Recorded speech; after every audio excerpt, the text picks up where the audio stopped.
And welcome to Amy Hart's Mums Club, the podcast where I journey through the highs and lows of parenting alongside a gaggle of fabulous guests.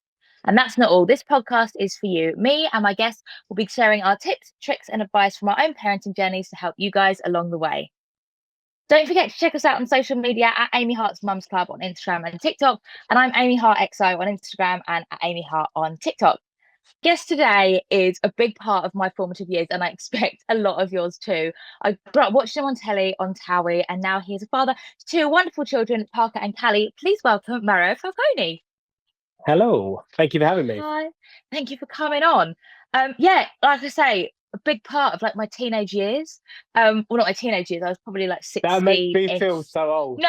No, I'm 33. I'm 33. So I think we found it really weird when we were watching it that like we felt like kids because we were sort of 16, 17, 18 and onwards. But everyone, like these grown-ups we were watching on telly were actually the same age as us.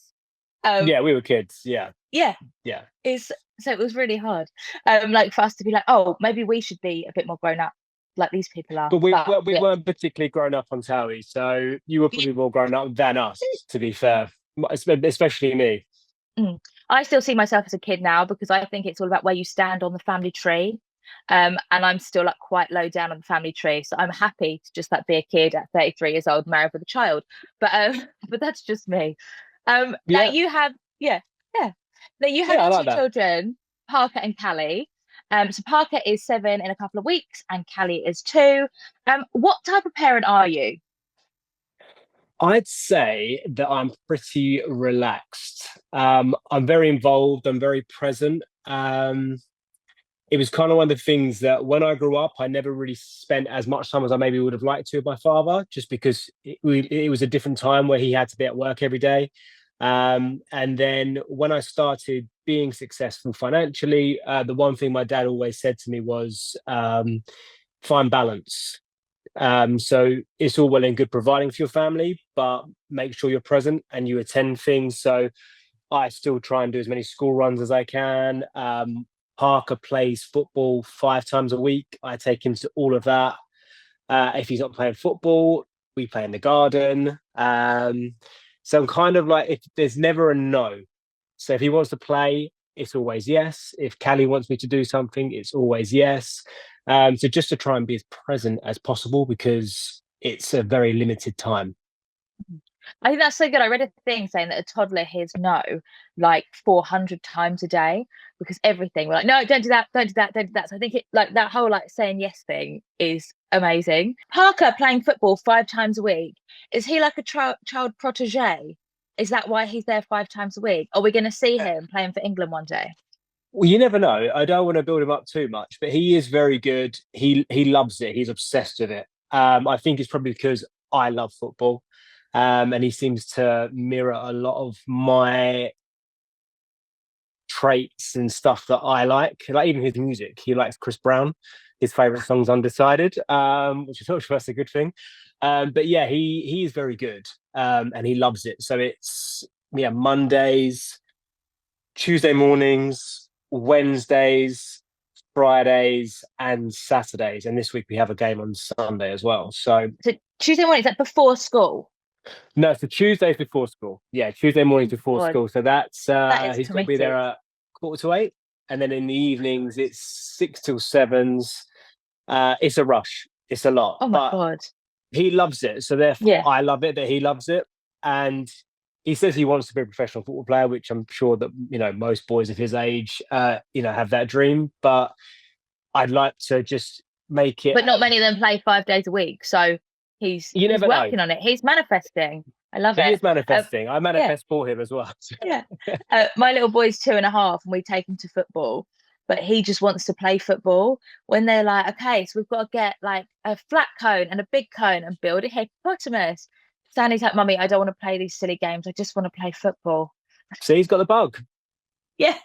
He's got the bug. Apart from when there was basketball next door, then he wasn't interested in football. Then he just wanted to watch the basketball. So interesting. See, Parker's not into anything else. Like he tried him with tennis, he tried karate, and he just turned around and said, "Look, I don't want to do that things. I just want to do more football." So I was like, "Okay, great. Yeah, just focus on football."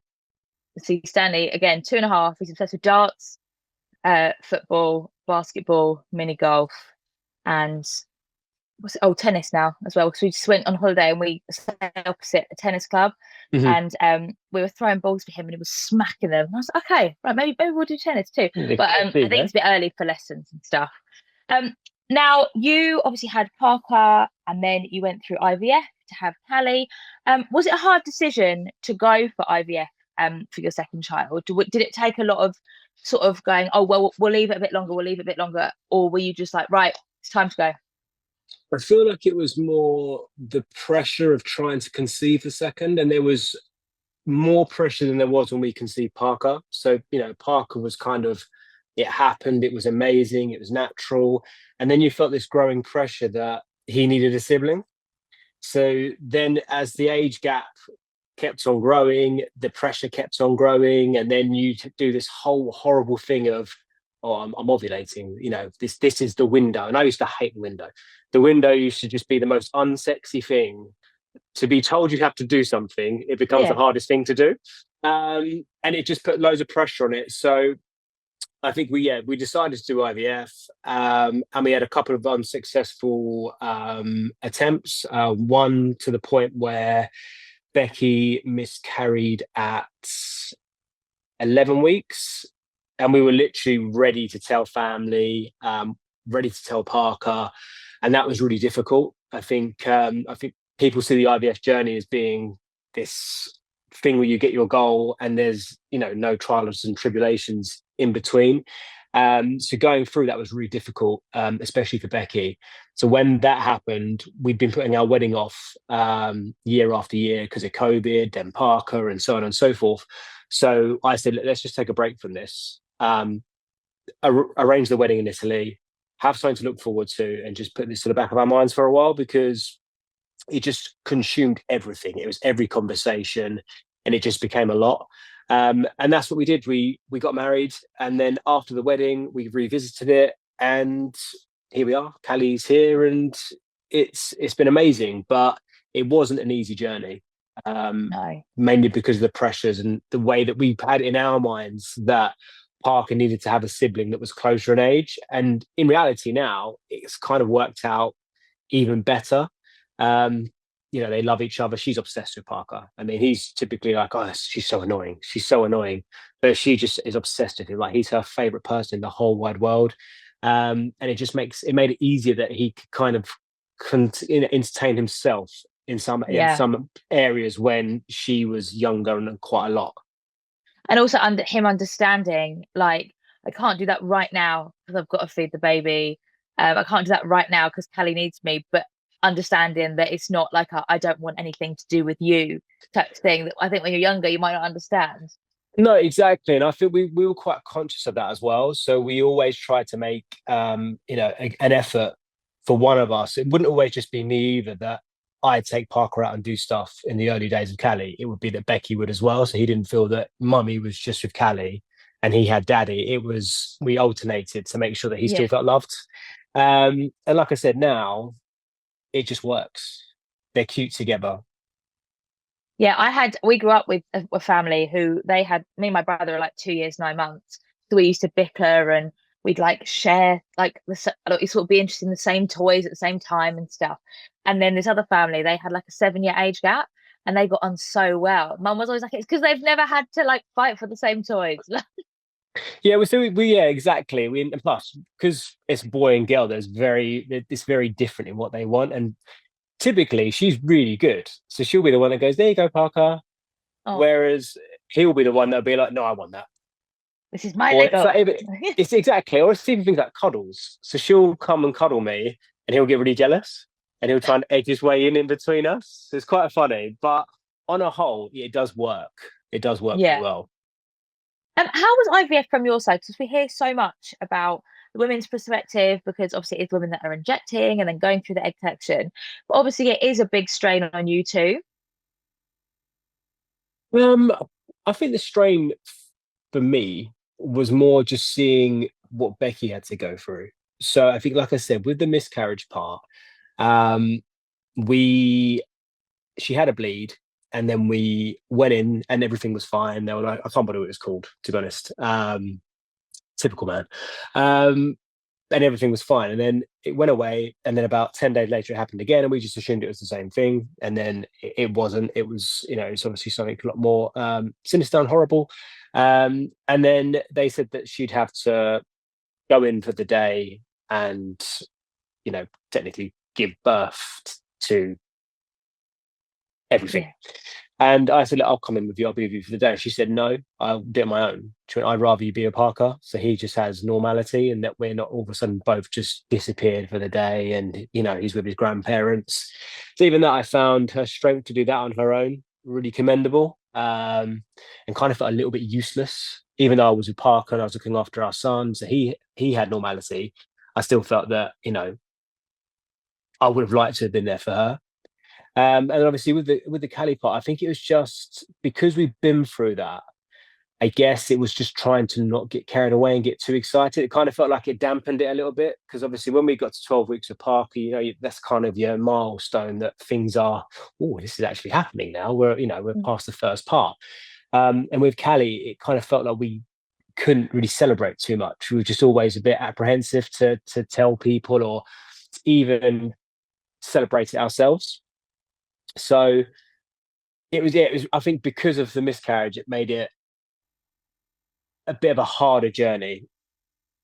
It just felt like anything could have gone wrong. And that was the main focus was, oh, what if something goes wrong, as opposed to, oh my God, this is amazing. We're having another child. But yeah, I think for me, it was more just, I was just in awe of Becky, really. But what you have to go through to have a child through IVF. Yeah, I mean, we wouldn't be able to do it again. Obviously, we spoke about a third, and we've kind of both agreed if it happened naturally, we would. But Becky wouldn't want to go through all that again, and I certainly wouldn't want her to either. No. And it's also the anxiety, isn't it? I know a lot of friends that have had sort of pregnancy post-loss, and they said, like, one of my friends had one baby, then a couple of miscarriages, and then got pregnant again with a successful pregnancy. And her first baby, we were literally like texting all day, every day about like what size is it? And it's still the same size as it was yesterday. And it's like, let me know when it's changed over day, and it goes from like a lime to an orange. And we were just talking the whole time. And then sort of the successful pregnancy after the miscarriages, she was like, I don't really want to talk about it because I don't want to get myself excited. I don't want to like sort of acknowledge that it's happening. Yeah, no, I'd agree with that. That's kind of what it was like for us, that we just kind of kept it to ourselves a lot longer than we probably would have liked to, just because of the fear. I think also as well, when you already have a child, when you get, well, this is what my friends told me, when you get pregnant, like with your first child, obviously, as I did with Stanley, like your whole life is like, whoa, oh my God, in 9 months, in 8 months, in 7 months, my whole life is going to change. And you're sort of like up to that bit, but your life has already changed. So again, you don't have as much time to think about the pregnancy because you're like school runs and like doing this and doing that and doing this with the other kid. Yeah, true. I didn't really think of it like that, but yeah, I mean, and plus, we didn't really want to say anything to Parker because obviously he was of an age at 4 where he would understand that mummy's pregnant. And start telling everyone. And start telling everybody. And obviously then having to, I mean, it's hard enough watching, Becky be heartbroken, let alone doing it to our son. So, yeah, it was quite difficult. But in the end, when Callie was born, I was going to say, when Callie was born, it must have been an amazing thing. The family's complete. How is life as a family of 4? 90% of the time, it's quite harmonious.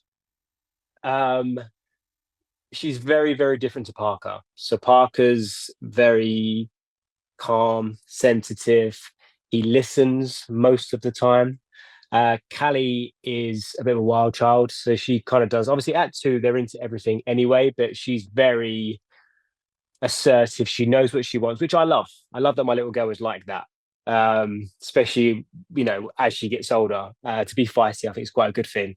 But at the moment, the hardest part is sleep. So she goes to sleep fine, and then in the night she tends to wake up. We bring her into our room, and sometimes she'll go straight back to sleep, so not a problem.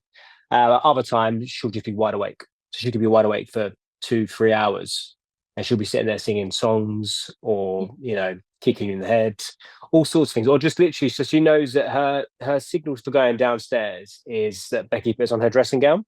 So the dressing gown's next to the bed, so she'll get out of bed and then go to the dressing gown and start, come, mummy, come, come. So I'd say the hardest part at the moment is probably sleep. And everyone Have you got a Tony box? yeah, yeah, Because yeah. if Stanley wakes up before like we are sort of ready for the daytime, I'm like, okay, right, what Tony do you want? I'm gonna put this on and then I go back up to bed. So I've done the other day because Becky, we've all been ill. So Yeah. Becky is the last one to catch the bug. Um, so the other day, I think it was Sunday morning. So Sunday morning, it's rude to get up at 5 o'clock in the morning, even if you're 2 years of age. No. It's just an It's the Lord's Day. exactly that. And she was up at 5, and I just took the iPad into her room, put YouTube on, and just left her to it for another hour. She was absolutely fine, which I never do. But it was Sunday. It's acceptable. Yeah. Yeah.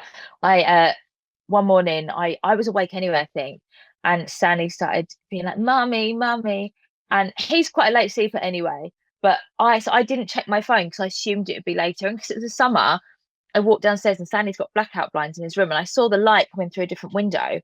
So I was like, "Oh, it's obviously morning." So I was like, "You're right, darling." Da, da, da, da. I started like sort of saying, "Oh, should we put a Tony on? Like, should we watch a film?" Because I was awake, so I was like, "Oh yeah, we'll watch a film together." And Sam was like, "Do you know what time it is?" Like he shouted down. I was like, "No." He was like, "It's 5:10." And I was like, "Oh, Oh wow. okay. Like we need to go back to sleep then." I was like, "Right, here's a Tony. Put the Tony on," and he went back to sleep, and I went back to sleep. But he was jet Yeah, lagged from Orlando. she wouldn't go back to sleep. No, She definitely would not go really, back to sleep. no, we suffered with jet lag quite a lot when we got home from Orlando. The first night, we put him to bed at 8:30, and I was like, "Oh my God, we've bossed this." And he woke up at 11 o'clock, like, "Hi!" Like he just treated that as a nap. And then That's he was fun. awake till 6 a.m. And I was like, "Oh, this is going to last weeks, last weeks." But I'm so happy that you guys have now got your complete family and like you've been through all of that to get there. Can we just go back a little bit further, just for me, just for the Towie fan in me? Because I want to know. So when I did Love Island, obviously, I went in as a normal person, and when I came out, everyone had seen me for 6 weeks, and online there'd been like the whole like, up and down thing, and then when I got out, obviously it was like quite good, and that had all sort of gone. Obviously with Towie, you guys were sort of watching it happen in real time, and because at that time it was because obviously now they film in advance and then it comes out afterwards, but at that time that was when you used to film and it would come out the following week, wouldn't it? Correct. Yeah. So we would film, and it would be on like 3 or 4 days later. So Such a quick turnaround. quick What was that like, turnaround. sort of seeing everything happen in real time and sort of experiencing that sort of like rise to fame in that, like, you do one episode and two episodes and sort of more people getting to know you? Was it very instant, or was it more of a gradual thing of like going out and people recognizing you all the time? See, mine was quite instant because I came in series 3 and the show was already pretty well established. And my opening scene, I had my bum out in a shower. I It was remember. quite great. So it was quite instant. I remember that, the good old Sugar Hut days.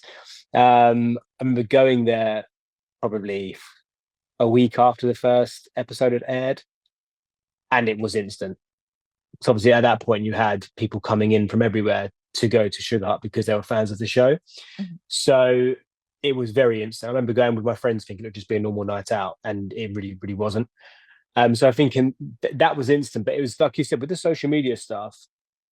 When I did, let's say, Big Brother, you didn't know what was being edited, you didn't know what was coming out. So then you came out to, the good stuff you've done and perhaps the bad stuff that you might have done. Whereas obviously you lived it with Towie. So I always used to say the public were quite fickle. So you could be, because the show aired on a Wednesday and a Sunday, and you could do something that was deemed so, so bad on the Wednesday, and everyone would hate you. And I mean, they'd really hate you. And then come Sunday, because you were aware of the fact that you were public enemy number one, you could film something that was nice in the next episode on the Sunday. And all of a sudden, you were the nicest guy in the country again. So it was really weird. It was really, really odd. but yeah, it kind of felt that there wasn't this thing where there was a line between what was reality and what wasn't, because it kind of felt like it all came together. And a lot of the time, social media would be referenced on the show. So therefore, it wasn't something that was separate. It became this whole big thing. So I think that's what I struggled with. It wasn't like you finished filming and then you went back to normality. It was that it all kind of continued to merge into this big blurry thing of one, which I thought was quite difficult. And I think you guys had sort of, I would say the sweet spot, but not like the opposite of the sweet spot, in that the tabloids and the magazines were still a big thing. And but then also it was the start of social media, and it was like Twitter, wasn't it? That was Yeah. sort of the main one. When people are savage on Twitter. So how did that affect you mentally? Quite badly, to be honest. I mean, I think before Twitter existed, if you watched a show on TV, you wouldn't be able to just simply get your phone out and tell someone that you think they're a, you hope they die and all that sort of stuff. Um, so whilst I think there's been loads of good with social media, obviously, I feel like that was the downside, where you could do something that it clearly states at the start of the show, this is for your entertainment, and things have been manipulated. And you can film things, as you know, for hours, and you could say one bad line in that 2 or 3 hours of filming, and that's the line that they would use. Um, and it could be out of context. It's even like the lookies. So Yeah. when they do the thing where everyone's dancing and there's music, and actually there is no music, you're silent and you're stood in front of a camera, and you're doing this and you're doing that, and you look pensive, look angry, look happy, smile, wink. And all of a sudden, the person you winked at, you weren't even winking at, they weren't even in the room. But all of a sudden, it puts this whole thing together, and people read so much into it as if it's, oh, how could you do that? It's really hard because it's what you signed up for to a degree. Um, yeah, I in particular really struggled with it. That's why I kind of got to the point, especially when we had Parker, that I was like, I'm kind of done Mm. with that world, just because I've got a really good thing now away from it all. And yeah, I used to just struggle with it a lot. Yeah. What is your favourite show you've done? Obviously, you did Towie, you did Celebrity Big Brother, you've done loads. What was your favourite one that you did? I'd say probably Big Brother.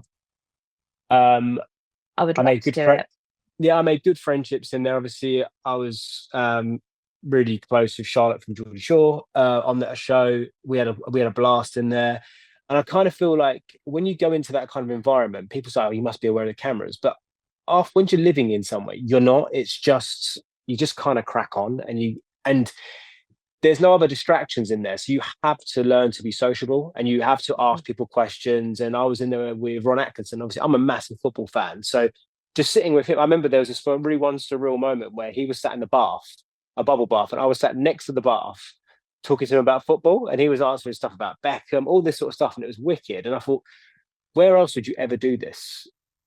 And it was just this wicked, like little bubble where you were just in there. You had no Yeah. concept really of time or how many days you'd been in there. It was good fun, and the people I was in there with, they were a good bunch. Carol McGiffin was in your year, wasn't she? Because I always remember They when were. Charlotte came in, she was like, "That's Charlotte G. Shaw." She was really good. I had Lauren Harries as well, Yeah, which it was a was, good series. yeah, no, it was good. I think that's probably my favorite. I mean, I had some wicked moments on Towie. Like I got to travel to Vegas with Towie, which was great fun. I did Lapland, obviously the yearly Marbella trip when I wasn't suspended. Yeah. Uh, so, and, and they were good. But I'd say, yeah, Big Brother as an experience, because it's just not something that a lot of people get to Mm. do. Yeah. I mean, do you still watch Towie? No. No. Do you know what? I never really watched it when I was on it, just because you lived the moment yourself. And because I'd always be anxious of what was actually edited into the show, I thought, well, I'm only going to wind myself up, because there'd have been other things that I've said that were probably nice that haven't been shown. And plus, as a lot of the time as well, I didn't really care what the others were filming. Yeah. So, you know, they were just acquaintances. So I didn't really care what was going on. And plus, if anyone had said anything about you, the next day at filming, you'd be shown that clip for you to react to. So yeah, so I never Get really to watch watched it it without the before. filler. I love that.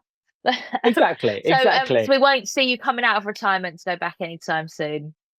God, no, No. no, no, no, no. Yeah, I've completely pivoted in life. I work in finance. It's very boring, but I love numbers, and yeah, I think now my thing about stepping away has kind of always been that I'm all too aware that Google and stuff exists. So there will come a point where my son will Google my name and see stuff that I've done in the past. Some of it will be he'll hopefully deem as other stuff, not so much. So I kind of feel like if I was to distance myself enough over the years, that yeah, that kind of hopefully would go away. Yeah. I Yeah. was, I don't know, It'll be pushed further down the Google search. I love that. Uh, exactly, and I feel like as well that it's a young man's game. I'm 37. I'm 38 next year. I would have absolutely nothing to offer Towie other than being like the new nanny Pat or something like that. Something that the people would go to for Sure, advice. sausage plat.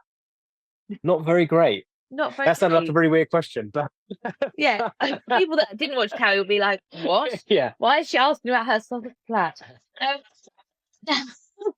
so on that note, before we finish, what is your top parenting tip? My top parenting tip. Parent, but I think my tip would be because tips are different to advice. Would Mm, be it's really short, so enjoy it. And I think everyone goes on about the firsts, and the firsts are amazing. Like the first time they take a step, their first word, all that sort of stuff is great. But the thing that I always in the back of my mind have is the fear of the lasts. So the last time that Parker will want to sleep in my bed, the last time that I pick him up from school and he'll want to hold my hand, the last time that he'll ask me to go in the garden and play football with him, all that kind of stuff. It's it's on a time, and it eventually will come to fruition where they just won't want to do those things with you anymore. You're not the coolest person that they know, and you're not the person that they want to do all that sort of stuff with. So I think just cherish every moment because it does go really quick, and you don't want to sit there and say, "Oh, I didn't let him sleep in my bed because oh, I read something that they shouldn't do that." Because eventually they won't want to, and it's one of the things I love the most is having Parker next to me in bed. I was walking along with Stanley yesterday and I was holding his hand. And I literally looked at him and thought, like, I wonder how long I'm gonna get this for. Like to hold your Yeah, I hand. still get surprised now. Like, Parker's nearly 7, so I know it's still young. Even after school, his friends will walk next to their parents but not hold hands, and he'll always reach up to hold my hand. And I just feel like, oh, that's going to end soon. He's going to do that. Yeah. He's going to be too cool. So yeah, Okay. my thing would be just to enjoy it. Oh, well, thank you so much for joining me. It's been amazing to chat to you and good luck with everything in the future. I'll be back next week with another fabulous guest, but until then, don't forget to check out our social medias at Amy Hart's Mums Club on Instagram and TikTok, and I will see you then.